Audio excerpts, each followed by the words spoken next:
The morning sun hit Maple Grove subdivision at exactly 6:47 a.m., as reliable as Karen Mitchell's alarm clock. She'd set it for 6:45 every day for the past 8 years, allowing precisely 2 minutes for consciousness before her feet hit the hardwood floor. Precision was Karen's religion, and Maple Grove was her temple. She stood at her kitchen window with her first espresso. Not coffee. Never coffee, she was more sophisticated than that, and surveyed her domain. The neighborhood newsletter sat folded on the granite countertop beside her. She'd written most of it. President of the HOA for 4 consecutive terms, an achievement she mentioned frequently. Some people called her rigid. Karen called herself dedicated. The houses here started at $850,000. Everything had to match. Exterior colors came from an approved palette of 8 beige variations. Lawn height, no more than 2.5 inches. The architectural guidelines ran to 127 pages. Karen had read them all, twice. She was about to take her second sip when she noticed it. Her eyes narrowed. She set down the espresso with enough force that coffee splashed onto the counter. She didn't notice.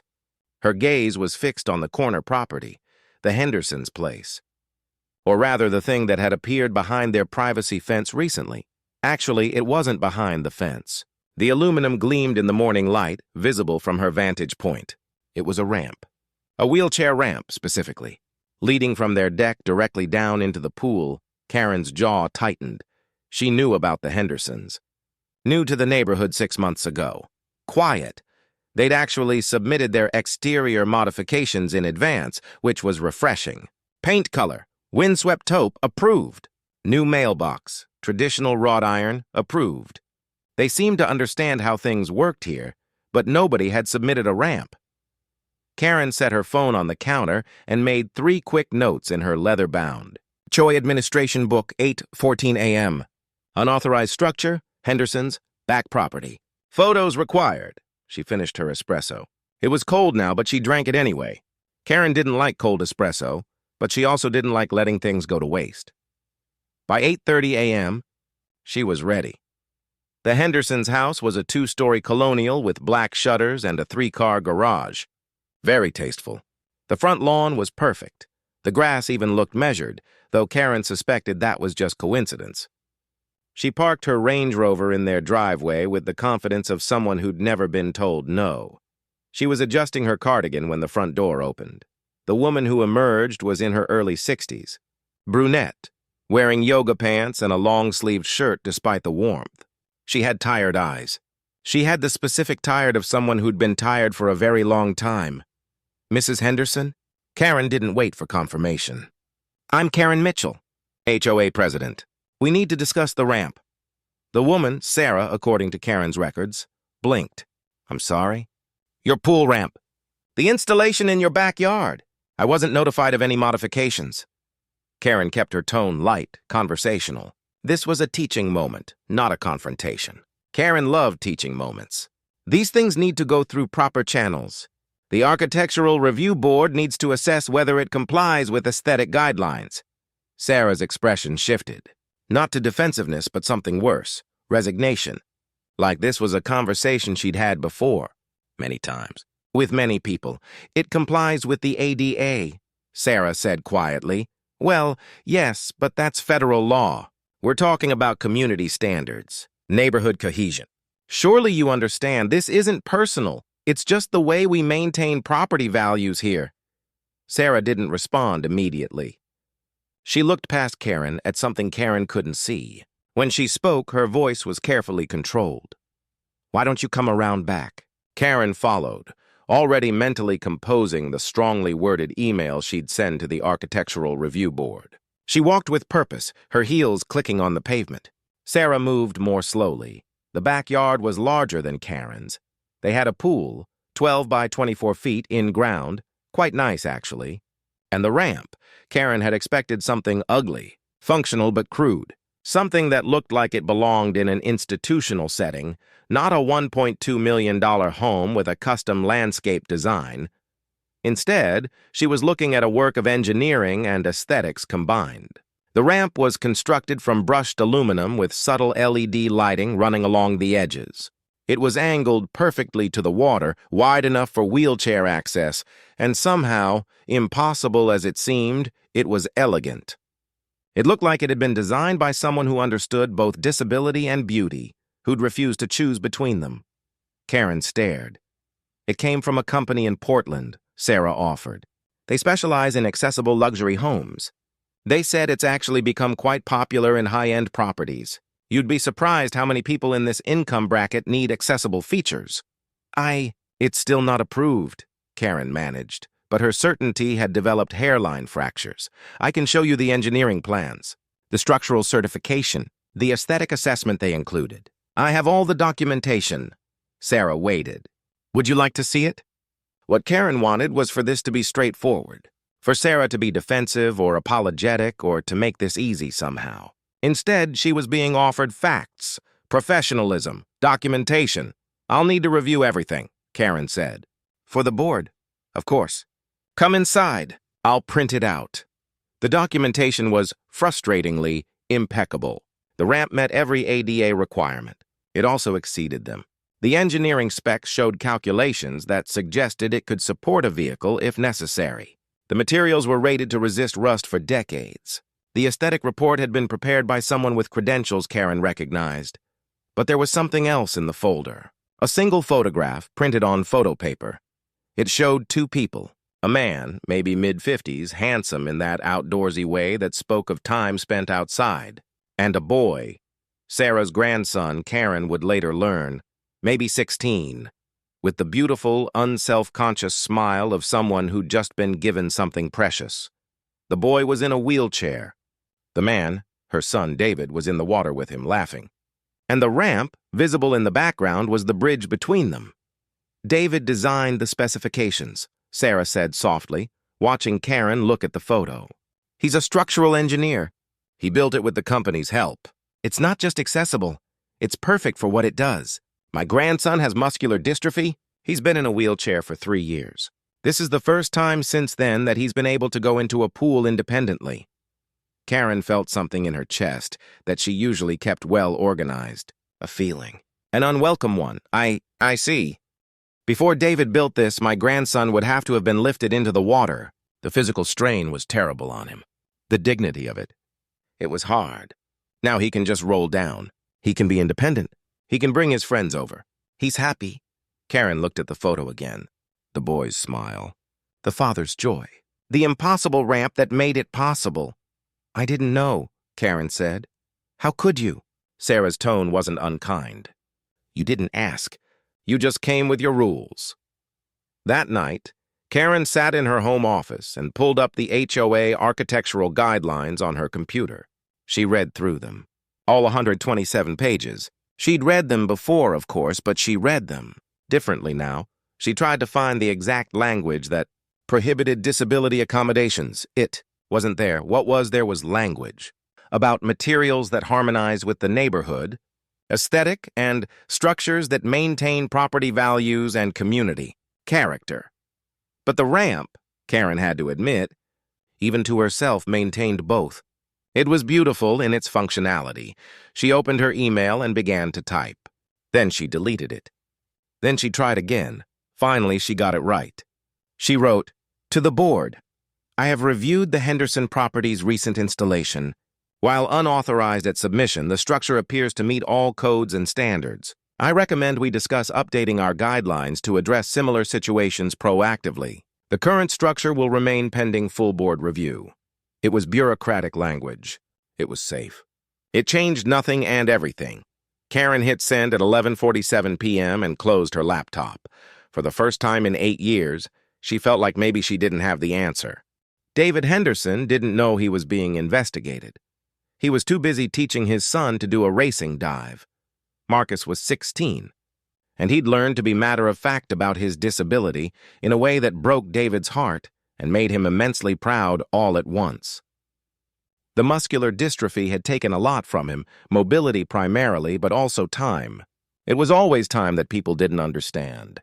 When you had a son who had limited time, you counted every moment differently. "Dad, I'm not going to race dive," Marcus said, wheeling his chair to the pool's edge. "Obviously. Not from the chair, you're right. But from this, David gestured to the ramp, we can have you positioned here and then, you're going to catch me? Always, Marcus looked at his father. David was watching him the way he always did now, like he was trying to absorb and protect him simultaneously, like he was constantly running equations on time and memory and making the math mean something. Okay, Marcus said. Let's do it. What David hadn't told Marcus was how long it took him to design this ramp. Weeks, maybe months.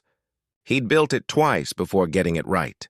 The angle had to be exact, steep enough to be smooth for a wheelchair, shallow enough to provide momentum, but not too much.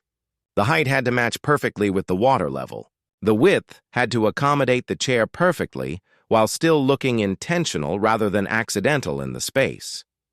He'd thought about Marcus every single day of the design process. He'd imagined Marcus at 60 still remembering this ramp. He'd designed it like it was going to matter for the rest of Marcus's life, because it was. David worked for a biotech company in Seattle. He'd taken a VP position when Marcus was born, a desk job considered, paid better. His previous life before Marcus had been different, wild in ways that seemed impossible now. Whitewater guide, rock climber, someone who took risks with his body because he hadn't yet understood that his body would create something precious and fragile. Marcus splashed down laughing, and David jumped in after him, and for exactly 17 minutes, they were in the water together with no thought about the future or the past, just the present moving between them. That was when his phone rang. David didn't answer. His phone was in the house, but he could hear it from the pool, a ringtone he'd set specifically for work. Emergency level. 3 calls in a row meant not optional. He climbed out and wrapped himself in a towel. You're leaving? Marcus asked. I have to take a call. I'll be right back. Your boss on a Saturday? Welcome to biotech, David said, but he was already moving. The call was from his boss, Dr. Reeves. The company had been acquired. Not hostile, all very friendly, but the acquiring company, Hartman Therapeutics, a massive pharma conglomerate, wanted to do a strategic review of the VP tier. It's restructuring, Dr. Reeves said carefully. It might not affect you, but I wanted to give you a heads up. Hartman has their own leadership structure. You should probably start, preparing. David stood in his kitchen, still dripping on the tile, and understood that his job was probably gone. Not immediately, but inevitably. Biotech was like that. Acquisition meant death for middle management. He was 48 years old with a 16-year-old son with a degenerative disease that would require expensive care for the rest of Marcus's life. He didn't tell Marcus immediately. He finished the afternoon. He swam. He helped Marcus practice a new transfer technique that would make his movements less painful. He made dinner, nothing fancy, just pasta and salad. They watched a movie. He kissed Marcus goodnight like he always did, but something had shifted. The ramp that had seemed like an accomplishment, a problem solved, suddenly felt fragile. Everything felt fragile. That's when Karen Mitchell came back to his house. She showed up on Monday evening, dressed professionally, carrying a folder. David answered the door to find her looking uncomfortable, which was unusual for Karen, who'd spent so much time being absolutely certain about everything that uncertainty felt like a foreign language. Mr. Henderson? David? She consulted her folder. I'm Karen Mitchell, HOA president. We met briefly when your wife... When I came by about the pool access. David's expression didn't change. Yes, and? I was wondering if I could speak with you about the ramp. Your wife explained some of the context, but I thought it would be helpful to understand directly. David didn't want to let her in. Every instinct he had was screaming that this was trouble dressed in a cardigan. But something in her demeanor, not apologetic exactly, but different from the original interaction, made him pause. Okay, he said. Come in. They sat in the living room. Karen set her folder on the coffee table but didn't open it. She was building up to something. I've been reviewing our architectural guidelines, she began. They're quite comprehensive. I've also been thinking about why they exist. David waited. He'd learned a lot about patients in the past 3 years. I was diagnosed with thyroid cancer when I was 32, Karen said suddenly. 16 years ago. They caught it early, So I did radiation, took medication, moved on. But for about 8 months, I couldn't work. My thyroid was basically destroyed. I was exhausted all the time. I'd gain 10 pounds, lose 5, gain them back. My hair fell out. I lost my eyebrows. David still didn't speak. He was watching her like he was trying to figure out what story she was actually telling. My husband wanted to move away, somewhere no one knew me. He said it would be easier to start over when I looked like myself again. But I didn't want to do that. I wanted to stay. I wanted to rebuild my life in the place where I'd built my identity. Karen paused. So I cut my hair short, bought new glasses, decided to be the person I was becoming instead of waiting to be the person I'd been.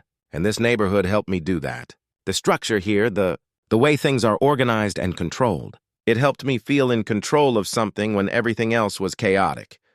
Okay, David said, finally speaking. But that's not the story you came to tell me. Karen smiled sadly.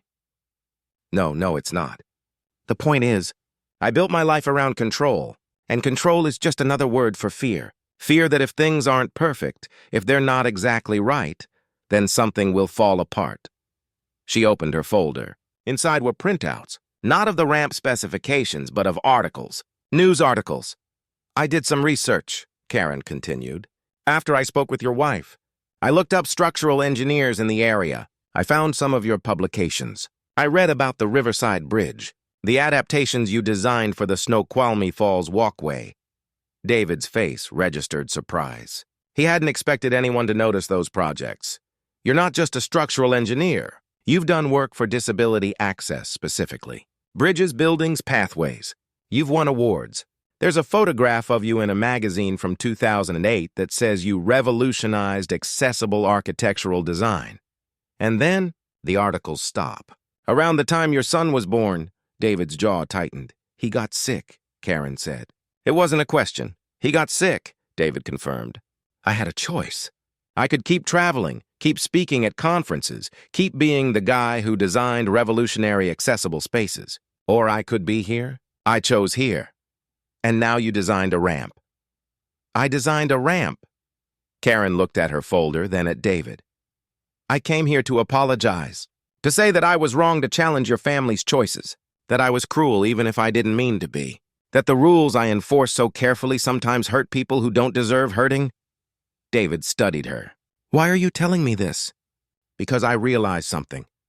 The guidelines I wrote, they come from people like me. People who've had trauma we never processed, who turned our fear into systems, into rules that everyone else has to follow so we can feel safe. And we dressed it up in language about property values and community standards, but really it was just about control. So what are you doing about it? Karen took a breath. I'm resigning from the HOA. I called an emergency board meeting for next week, and I'm going to propose a comprehensive revision to our architectural guidelines. Specifically, I'm going to propose that we create an accessible accommodation exemption to aesthetic requirements. And I'm going to suggest they name the first project the Marcus Henderson Memorial Provision, even though I hope it's not memorial for a very, very long time. David felt something in his chest move. Not quite forgiveness, he wasn't there yet. But movement, recognition, that's quite a turnaround. I also wanted to tell you that I've connected with an attorney friend of mine. I was doing some thinking about the way corporate culture treats people with sick children, about FMLA and medical leave policy. I'm not a lawyer, but I thought maybe you should talk to someone. It might be worth knowing your rights. David's entire body went still. You know, I know there's an acquisition happening.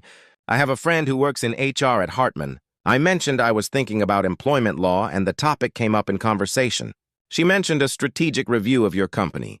I asked if she happened to know whether there were any employees with significant medical situations that might complicate restructuring. She didn't tell me everything, but she told me enough to ask you about it now. I haven't told anyone, David said quietly. Not even my wife. Not officially. My boss just gave me a heads up that I should prepare. You have documentation of your son's condition, medical records, the prognosis. You're going to need all of that protected. The story broke on a Wednesday afternoon in the neighborhood email forum that Karen had controlled for 8 years. She wasn't the one who posted it. But she might as well have been. Someone, and Karen later discovered it was actually Patricia Morton, wife of the banker 3 doors down, had written an article, not for the neighborhood newsletter, but for the local paper, the Windham County Gazette. The headline read, HOA President Resigns Over Ableist Policies. Here's Why You Should Care. The article was devastating. Not in the way hit pieces usually are, with inflammatory language and deliberate misquotes. It was devastating because it was compassionate, fair, and completely honest. Patricia had interviewed Sarah. She'd interviewed David. She'd looked at the original architectural guidelines and contrasted them with the American Disabilities Act. She'd called the Maple Grove HOA for comment, which Karen had foolishly provided, giving quotes about community standards and aesthetic coherence that now looked precisely as bad in print as Karen suddenly understood them to be. But then Patricia had done something else.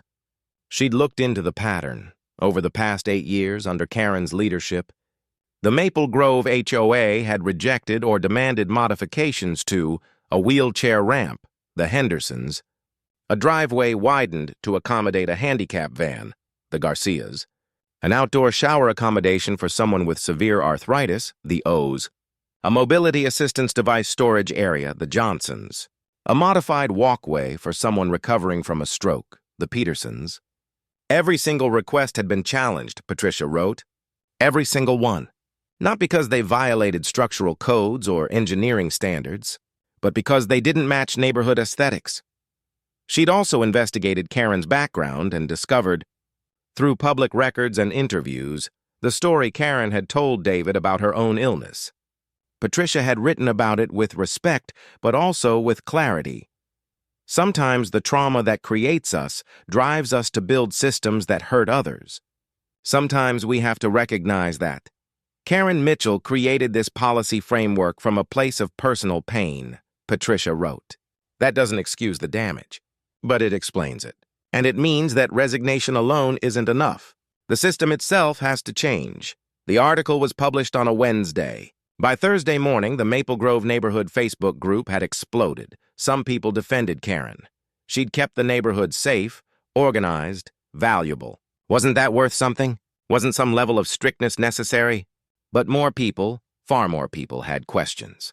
Had anyone else's requests been denied? Why had the HOA prioritized aesthetics over accessibility? Hadn't they seen the article? Did they really think a wheelchair ramp was uglier than a house with a poorly maintained roof? Karen's phone rang constantly. News outlets wanted interviews. Other HOAs wanted to know if this was going to affect Maple Grove's resale values. Short answer, no. Actually, yes, slightly positive effect because suddenly the neighborhood was seen as progressive and inclusive. Her friends from the HOA board wanted to know if she was going to make some kind of public statement. She wasn't prepared for the human element of consequence. She'd spent 8 years believing she was the final judge, the keeper of standards, but she'd never actually had to face the people affected by her judgments. They'd stayed quiet, complied, moved on, until they didn't. David got a call from a producer at a regional news station. They wanted to do a human interest piece, how one engineer's love for his son changed his neighborhood. He agreed. The segment aired on Sunday morning, showing footage of Marcus in the pool, David building the ramp, the beautiful aluminum structure in the context of a family's joy. The comments on the news station's website were split. Some people called David brave. Others called him lawsuit happy, said he should stop making excuses for his kid's weakness, said disability didn't mean special treatment, but most people, the vast majority, commented something like, I had no idea that was even a thing. That neighborhoods discriminated against disabled people. This is horrible. And then the requests started coming in. First, from other disabled residents in Maple Grove who suddenly realized they could challenge past denials. Then from parents of disabled children in surrounding neighborhoods who wanted to know if their communities had the same policies. Then from disability rights advocates who saw in Maple Grove's guidelines a template for systemic exclusion. The local representative for a major disability rights nonprofit reached out to Patricia, and together they began building a case, not a legal case, but a public health one, mapping patterns of HOA discrimination across the county, using Maple Grove as the primary example. Karen watched all of this happen from her house. where she'd stopped going to the HOA office. She'd resigned as promised, but resigning hadn't made the story stop. On the following Tuesday, she received a handwritten letter from Marcus Henderson. She opened it with shaking hands. "Dear Miss Mitchell, my dad told me what you did, that you went to the trouble to find out about my condition and to help my parents. He also told me that you used to think the ramp was ugly. I want you to know that the ramp isn't ugly. It's the best thing anyone has ever built for me. Before my dad made it, I couldn't go in the pool by myself. I'd have to have help, and it was hard for my dad to lift me, and it was hard for me to let him. I felt like a burden, but the ramp made me independent. My friends come over now. I race my friends in the pool. I have birthday parties there. The ramp gave me a life that I didn't think I was going to have. I'm not angry at you. My dad said you didn't know any better and you learned. He said that's what matters. But I want you to know that sometimes the things we think are ugly are actually beautiful when we understand what they mean. Thank you for changing your mind." Marcus Henderson. Karen read the letter 7 times. By the 7th time, she was crying in a way she hadn't allowed herself to cry in years.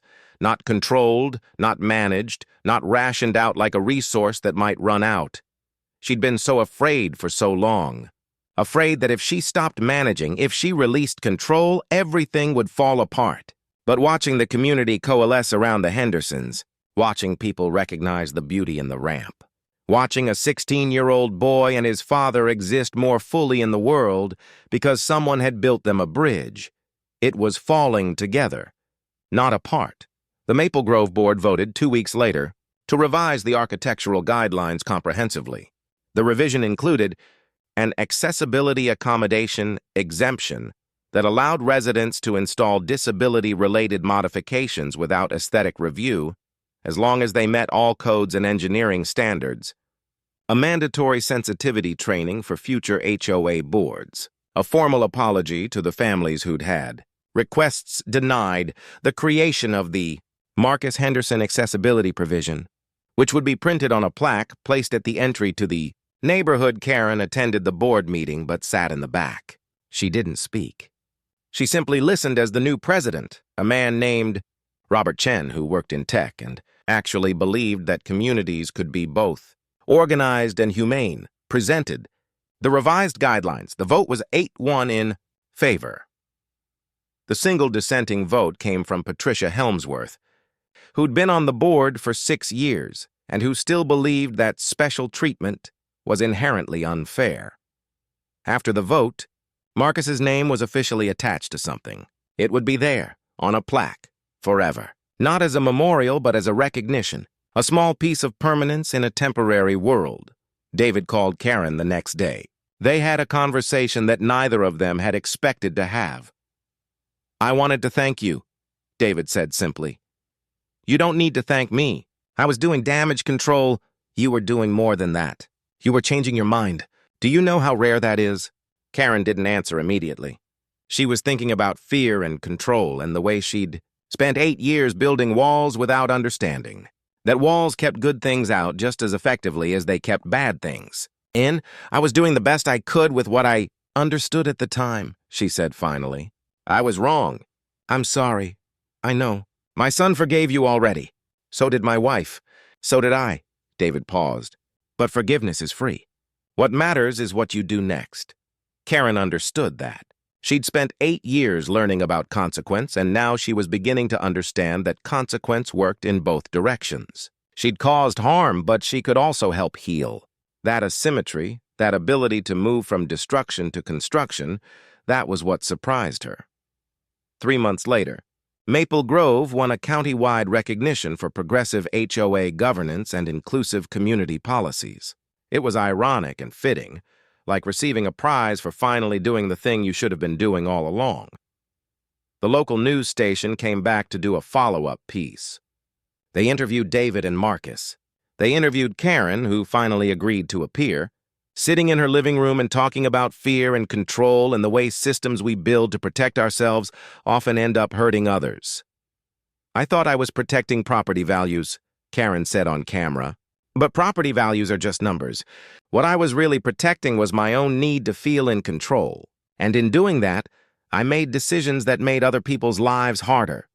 Do you regret how long it took you to realize that? The interviewer asked. Karen looked directly at the camera. Every day, but I'm trying to make sure that's not wasted time. 6 months later, David Henderson was offered a job. It wasn't at a biotech company. It was with an architecture firm that specialized in disability-centered design. They'd found him through the news coverage, through the article that Patricia had written, through the small amount of visibility that had come from building a ramp for his son. The job offer was for a director-level position, head of accessible design innovation. It paid $160,000 a year. It included benefits. It included flexibility. It was, quite literally, the job he might have had if he hadn't spent the last 5 years essentially on pause. He accepted it.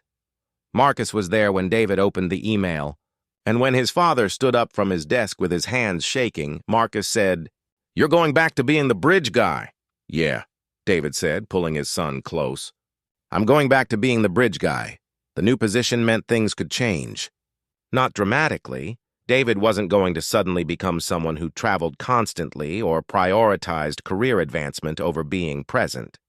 But he could do meaningful work. He could help create spaces where disabled people didn't have to fight for access.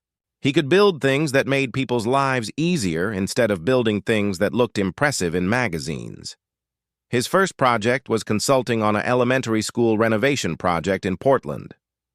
The school had a 15% population of students with disabilities, and the architect had designed the new wing with all the accessibility features segregated into one corridor, the accessible route, as if disability happened in only one direction.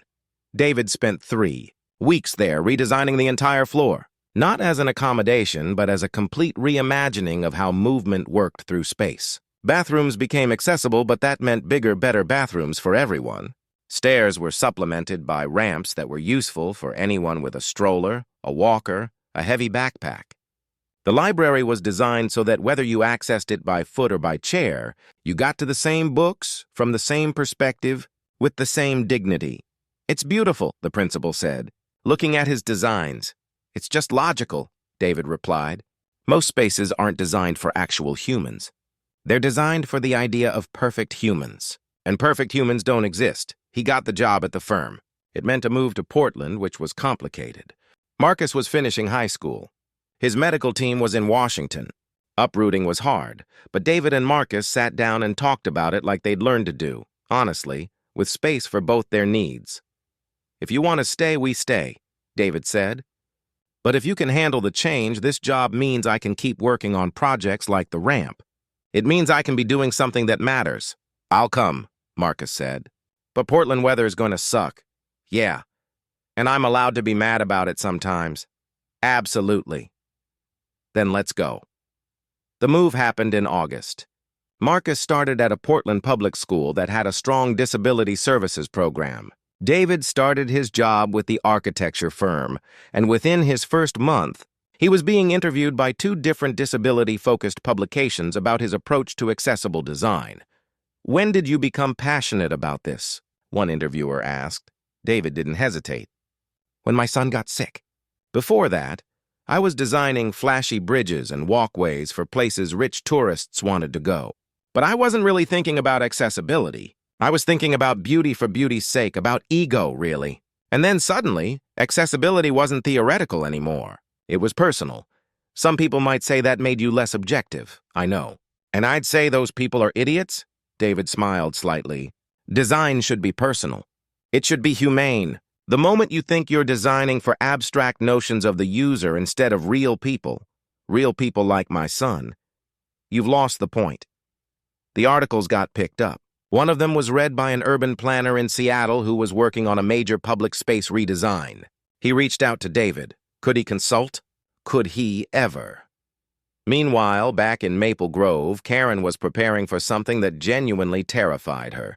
She'd been invited to give a talk at an HOA conference. Not a small local event. The New England Homeowners Association Annual Summit. Over 1,000 HOA board members from 6 states.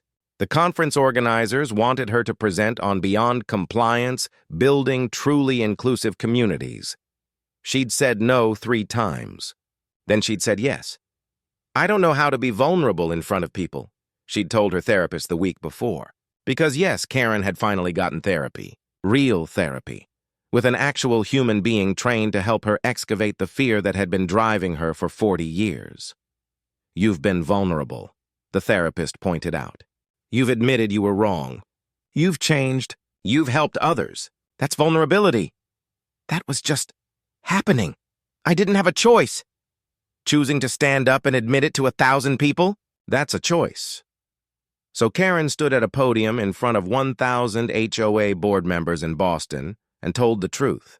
She told them about her cancer, about using control to survive fear, about the way systems that seem neutral, rules about aesthetics, guidelines about modifications, become weapons against people who need accommodation. She told them about the Hendersons' ramp, about how she'd looked at it and seen a violation instead of a bridge, about what that violation really meant. You don't belong here, your difference doesn't fit, your family is not what we want. I kept my neighborhood clean, Karen said. I kept it organized. And I kept it small. I kept it narrow. I made it safe for people like me, and I made it hostile for people who weren't exactly like me. She talked about the disability rights framework, about the social model of disability, which says that disability isn't a personal tragedy, but a difference that communities can accommodate or exclude based on their choices. She talked about the fact that every single person in that room would eventually experience disability in some form, whether their own aging bodies or their children or their spouses. We're designing for a future version of ourselves, Karen said. Every ramp you deny someone is a ramp you're telling your aging mother she can't use. Every bathroom you make inaccessible is a bathroom you're telling your future self is forbidden. We're not being harsh to other people. We're being harsh to ourselves. She talked about the revised guidelines, about the Marcus Henderson provision, about the disability rights nonprofit she was working with, and then she said something that surprised even her. I got a letter from Marcus Henderson. He's 16. He has muscular dystrophy. When I read that letter, when he talked about the ramp giving him independence and joy, I realized I'd been designing my entire life around scarcity, around the idea that if one group gets access, another group loses something. But that's not how communities work. Communities don't shrink when they include people. They grow, they become richer. They become places where more people can actually live instead of just exist. The room was very quiet. You can keep doing what I was doing, Karen continued. You can keep control. You can make sure your neighborhoods are uniform and neat and organized and small, or you can make a choice. You can decide that your community is for humans, all humans, and you can build from there. The applause started softly and then grew. Not everyone. There were board members in that room who left early, who thought Karen was wrong, who believed that standards mattered. But the majority of them understood. They were moved. Several of them came up afterward and said, "We need to look at our guidelines. We might have the same problems." One woman pulled Karen aside afterward. "My daughter uses a wheelchair," she said quietly. "We've been fighting with our HOA for 3 years about an accessible entrance to our house. They keep saying it doesn't match the neighborhood character. I'm going to show them your talk." "Thank you," Karen cried in the bathroom of the hotel afterward. Not because she felt forgiven. She understood that forgiveness wasn't owed to her, but because something had shifted. She was no longer the person causing the harm. She was maybe someone who could help prevent it. The conference presentation created ripples. Several news outlets picked up the story. Former HOA tyrant becomes disability advocate. The phrase HOA tyrant stung a little, but Karen recognized it as accurate. She'd been tyrannical. Acknowledging that was part of the work. The disability rights nonprofit asked her to join their board of directors. She said yes. She started sitting on panels about inclusive design. She connected with other former HOA presidents who'd had similar reckoning moments, and together they created a consulting network to help HOAs revise their policies. It was quieter than her previous work. It didn't have the same sense of absolute authority, but it was better. It was real. 6 months after the conference, Karen got an email from David Henderson. Subject line, "I wanted you to know." Karen, Marcus graduated high school. Top 10% of his class. He's going to Portland State to study environmental science. He wants to design systems, how water moves through cities, how we can create urban landscapes that work with nature instead of against it. He says it's because of the ramp. He says the ramp taught him that design is about access, about making things possible instead of impossible. I'm not saying this to make you feel good, though I know it might. I'm saying it because my son is going to spend his life making systems more accessible. He's going to help create a world where disability isn't an obstacle to overcome, but 2 years later, David Henderson received an award. It wasn't from the architecture firm, though they'd nominated him. It was from the National Association for Disability Rights. The award was called the Access Champion Award, and it recognized individuals who'd created meaningful change in how public and private spaces were designed for accessibility. Marcus came with him to the ceremony. They wore matching suits. Marcus's wheelchair had been custom-built by someone he'd met through his environmental science program, another disabled designer who believed that mobility devices could be beautiful and functional simultaneously. His wheelchair was titanium and carbon fiber, with custom paint that looked like a river at sunset. The ceremony was held in Washington, D.C. There were people there who worked in federal disability policy, who ran major nonprofit organizations, who'd spent decades fighting for inclusion. And there was David, who'd basically backed into this career because his son needed to go swimming. When they called his name, David rolled Marcus down to the stage, literally rolled him with his hand on the back of the wheelchair. Their movement synchronized like a dance they'd learned together over 5 years. The presenter was a woman named Dr. Sarah Kim, a disability rights scholar who'd spent 30 years studying how physical environments shaped access. She had cerebral palsy and used a cane. She talked about David's work, about the school renovation in Portland, about the public space redesign in Seattle, about the dozens of projects he'd consulted on that had fundamentally changed how buildings could accommodate disability. What makes David Henderson's work revolutionary, Dr. Kim said, is that he doesn't see accessibility as an addition to design. He sees it as foundational. He asks not, how do we modify this for disabled people, but how do we design this for all people from the beginning? But then the answer turns out to be, you create something better. You create something more beautiful.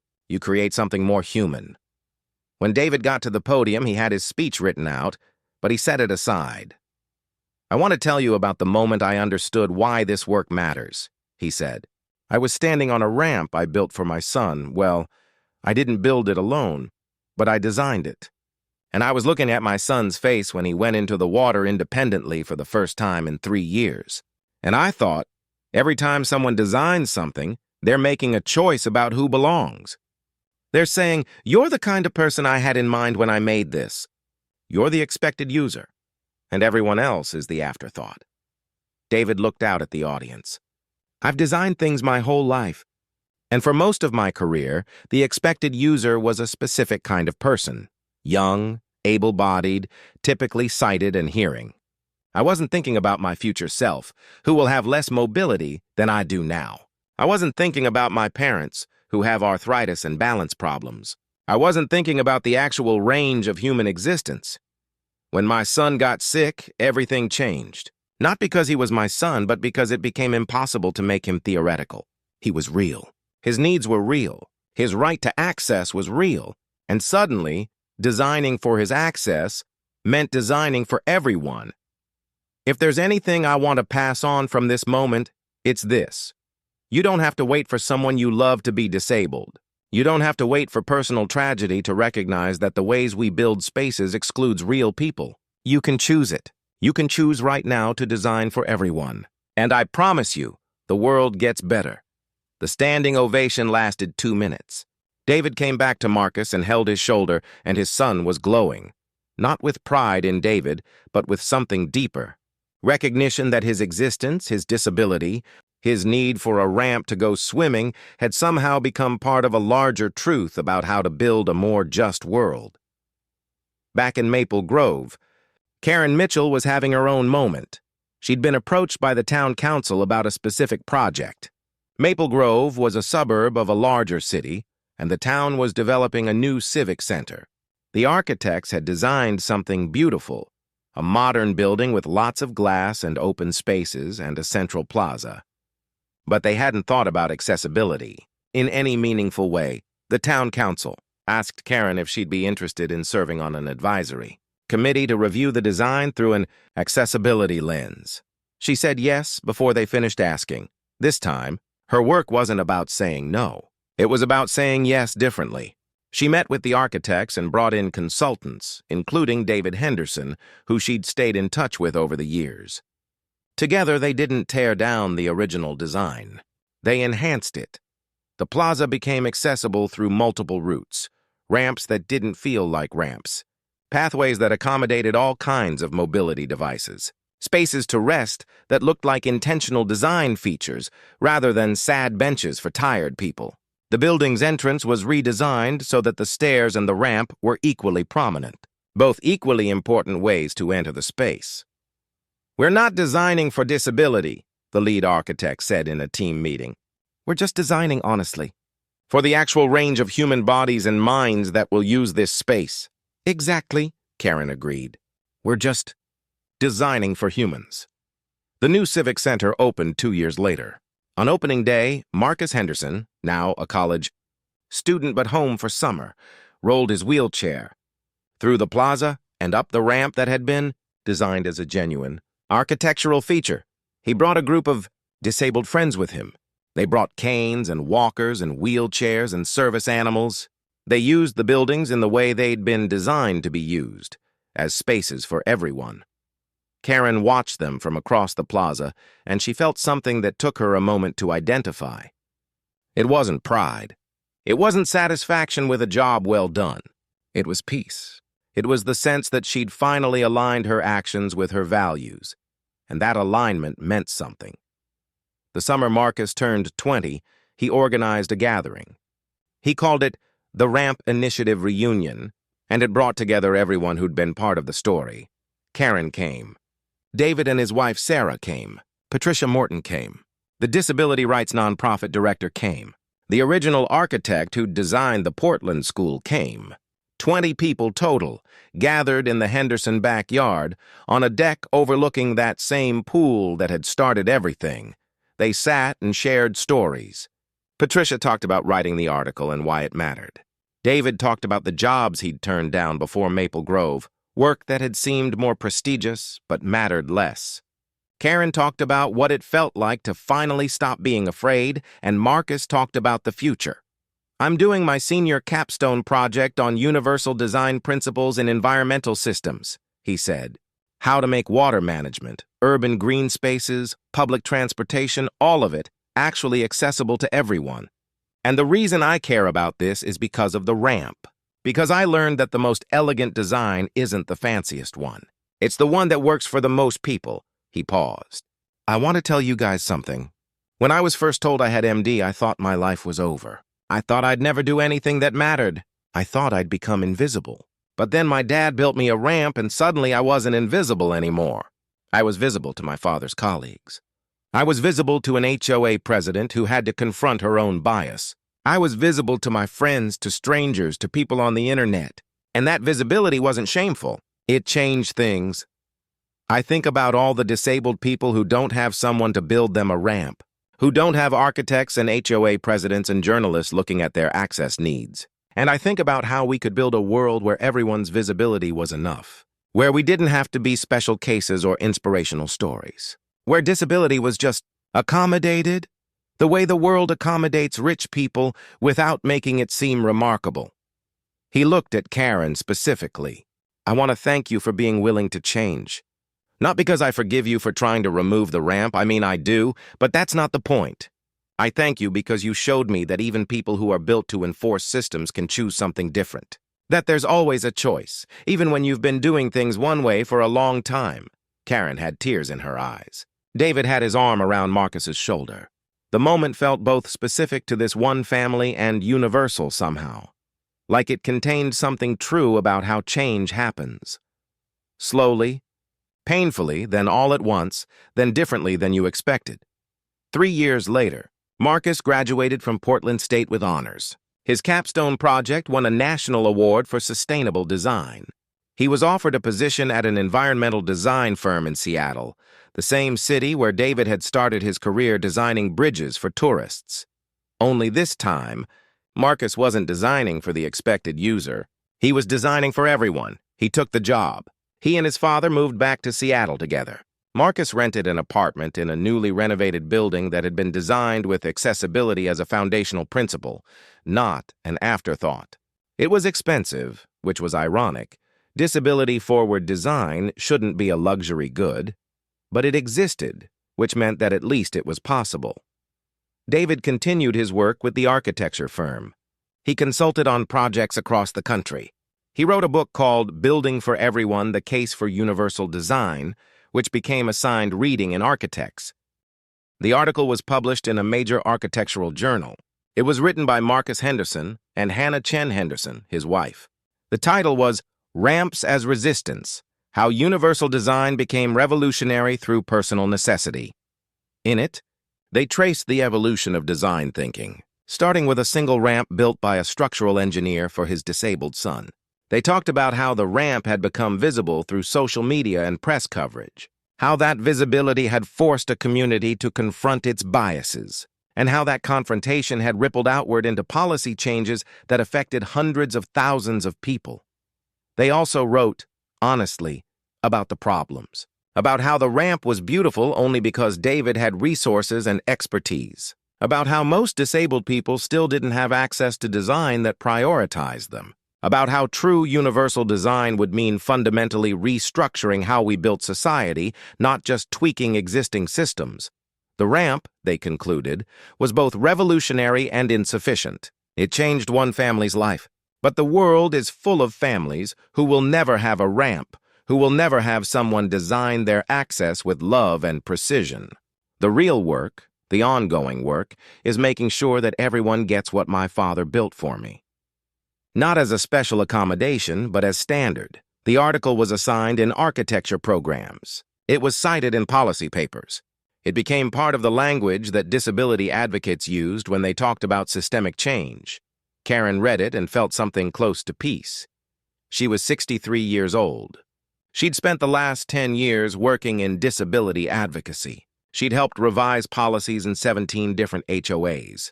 She'd consulted on dozens of design projects. She'd given hundreds of talks. She'd also lived a life, traveled, loved, made mistakes, learned, grown. She still believed in organization, but she'd learned that organization was only useful if it served human flourishing. If it didn't, if it became an end in itself, then it was just fear dressed up in bureaucracy. David was now one of the most celebrated architects in the country. His name was synonymous with accessible design. He'd written books, won awards, consulted on the redesign of dozens of public spaces. He'd also importantly maintained his primary job, being Marcus's father. He showed up. He was present. He helped with Marcus's work. He was part of building the world his son wanted to live in. Marcus and Hannah had started their own firm, Chen Henderson Sustainable Design. They specialized in environmental systems that worked for everyone. They won contracts with cities across the country. They hired disabled designers specifically because they believed that lived experience with disability was a crucial part of understanding how to design for access. And Karen had become something she never expected, a symbol. Not of redemption exactly, but of possibility. The fact that she'd changed meant that other people could too. The fact that she'd admitted she was wrong meant that admitting wrong wasn't the end of your story. It could be the beginning of a different, better story. On a Thursday in September, 10 years after the ramp was installed, Karen received a package in the mail. Inside was a photograph. High quality, professional. It showed the original ramp, but also all the changes that had happened since then. The pool had been renovated, the deck expanded. The landscape had evolved. The whole backyard was now a kind of outdoor living space designed for access and beauty simultaneously. There was a note attached. In Marcus's handwriting, Karen, we're documenting the ramp for an architectural archive. This photograph is part of it. But I also wanted to send you a copy because I wanted you to see what started as something you tried to stop became something that changed architecture. I know I've thanked you before. I'll probably thank you again, probably many times. But I wanted to specifically thank you for being the kind of person who could change. That's rare. That's precious. That's how the world actually gets better. Marcus Karen put the photograph in a frame and hung it in her office, next to her degree and her original HOA presidency certificate. She didn't throw the certificate away. She kept it to remember who she'd been and why. Not to shame herself, but to remind herself of how far she'd come. She had 3 decades of work ahead of her, probably, before she retired. She intended to spend those decades making sure that other people didn't have to fight as hard as the Hendersons had fought for basic access. She intended to train other advocates. She intended to revise policy and help design spaces, but mostly she intended to live with the knowledge that change was possible. That being wrong wasn't a permanent condition. That the person you are today doesn't have to be the person you are tomorrow. And every time she looked at the photograph of the ramp, she remembered a woman in a cardigan holding a clipboard, absolutely certain she was right, completely blind to the harm she was causing. Then she remembered Marcus saying, "Sometimes the things we think are ugly are actually beautiful when we understand what they mean," and she worked to understand better. The end, themes and resonance. The real story. This isn't ultimately a story about an HOA Karen or a clever ramp. It's about how exclusionary systems aren't evil, they're afraid.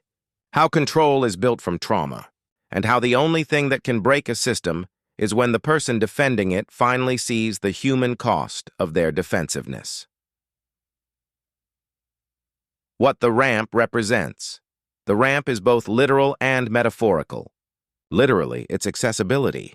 But symbolically, it represents the bridges we build when we understand that other people's needs aren't obstacles to our order. They're invitations to build something better. The transformation. Karen's journey isn't from villain to hero. It's from someone operating from fear to someone operating from empathy. The real victory isn't that she changed, it's that her change created space for systemic change. She learned that individual transformation is only the beginning. Disability representation. Marcus isn't inspirational. He's just a kid who wanted to go swimming. Hannah isn't a savior narrative. She's a woman with her own disability pursuing her own career. They're people, not symbols. The actual revolution is in treating them that way.